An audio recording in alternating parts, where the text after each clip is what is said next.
এই তোমরা পিছনে সুন্দর করে হাততালি দেওয়া শুনো, জোরে জোরে হাততালি দিবা, যখন বলি তখন না, শুনে কইলো। কইতাম না কথা তবু কইতে হয়, প্রতিপক্ষ বন্ধুরা আমার আবুল তাবুল কয়। ধন্যবাদ মাননীয় এবং আজকে বিতর্কের বিষয় নির্ধারণ করা হয়েছে স্মার্টফোনে যুব সমাজ ধ্বংসের মূল কারণ।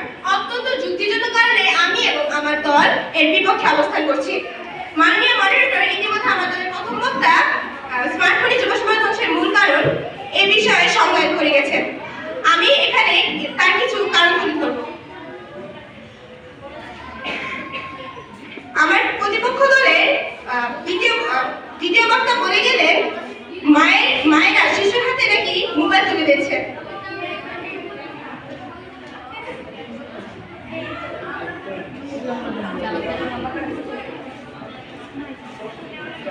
প্রতিপক্ষ শিশুরা হলো কাদামাটির মতো, তাদের আপনারা যেভাবে গড়ে তুলবেন তারাও ঠিক সেইভাবেই গড়ে উঠবে। এখন যদি আমাদের অভিভাবকরা বাচ্চা কান্না করছে বলে তাদের হাতে মোবাইল তুলে দেন, ঠিক এইভাবে আপনি আজকে যে বৃষ্টি রোপণ করে দিয়ে গেছেন সেই বৃষ্টি যে ফল ধরবে তা স্মার্টফোনে অপব্যবহারের বিষাক্ত ফলই ধরবে। প্রতিপক্ষ বন্ধুরা, এই ক্ষেত্রে স্মার্টফোন অভিভাবকের অসচেতনতা। প্রতিপক্ষ আমরা মানছি যে শিক্ষার্থীদের আসক্তি ও শিক্ষা বিমুখ করতে মোবাইলের ভূমিকা রয়েছে, কিন্তু যখনই আজকে বিতর্কের বিষয় স্মার্টফোনের সাথে হয়েছে ই প্রত্যয় যোগ, তখন এই বিজ্ঞ প্রতিপক্ষের মতের বিরুদ্ধে আমরা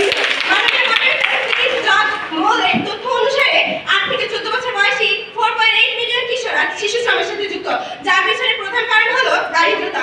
সময়ের গতির সাথে তাল মিলিয়ে চলতে না পারলে জীবন হতাশায় থাকে। অনেক যুবক দেশের সর্বোচ্চ শিক্ষা প্রতিষ্ঠান থেকে ডিগ্রি লাভ করে উপযুক্ত কর্মসংস্থান পাচ্ছে না।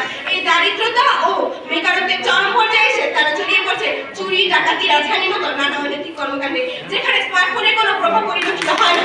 এখন আমার প্রশ্ন রইল, এখানে কেন যুব সমাজ ধ্বংস হচ্ছে? মাননীয় মডারেটর লক্ষ্য করুন, পিতামাতা আছে, অনেক পিতামাতা আছেন যারা নিজেদের ধর্মের প্রতি অনেক সচেতন, কিন্তু তাদের আদরের সন্তান কখন আসে, কখন যাচ্ছে, কিংবা তাদের সাথে মেলামেশা করছে, কিংবা শিক্ষা প্রতিষ্ঠানে কখন আসে যাচ্ছে তার প্রতি কোনো খবর রাখেন না। সন্তান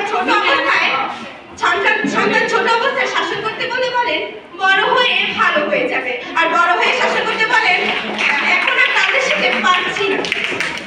সম্ভবত এইসব মা বাবার কারণে সন্তান ধ্বংসের দিকে যায়। বর্তমান বিশ্বের পারমাণবিক অস্ত্রের চেয়েও ভয়ঙ্কর রূপ নিয়েছে তামাকজাতদ্রব্য বা মাদকদ্রব্য, যা প্রতিনিয়ত ধ্বংস করে দিচ্ছে তরুণ তরুণীদের জীবন।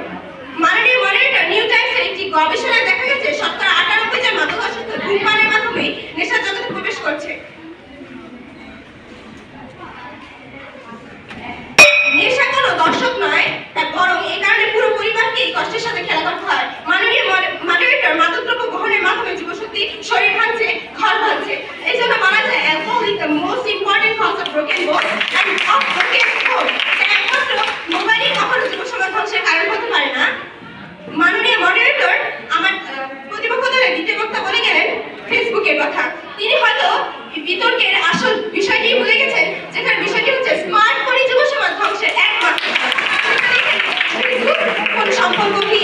মাননীয় মডারেটর, তারা বারবারই ব্যক্তির সাথে তুলনা দিয়ে আসছেন। মাননীয় মডারেটর, তাদের আবারও মনে করিয়ে দিয়ে এখানে কোনো ব্যক্তি না, এখানে বলা হয়েছে যুব সমাজের কথা, যেখানে তারা একজন ব্যক্তির কথা তুলে ধরছে। মাননীয় মডারেটর, প্রতিপক্ষ দলের প্রথম বক্তা বলে গেলেন স্মার্টফোন ব্যবহারে নাকি নানা ধরনের স্বাস্থ্য ঝুঁকি রয়েছে। তারা হয়তো বলে গেছেন শুধু স্মার্টফোনই নয়, কম্পিউটার ব্যবহারের মাধ্যমেও আমাদের নানা স্বাস্থ্য ঝুঁকি হয়ে থাকে। তাহলে কি স্মার্টফোনের সাথে সাথে কম্পিউটার বিভাগকে বাদ দেওয়া উচিত? সুভাষচন্দ্র চট্টোপাধ্যায় বলেছেন, আজ ফুল ফুটুক বা না ফুটুক, আজ বসন্ত। তাই আপনি মানুন বা না মানুন, শুধু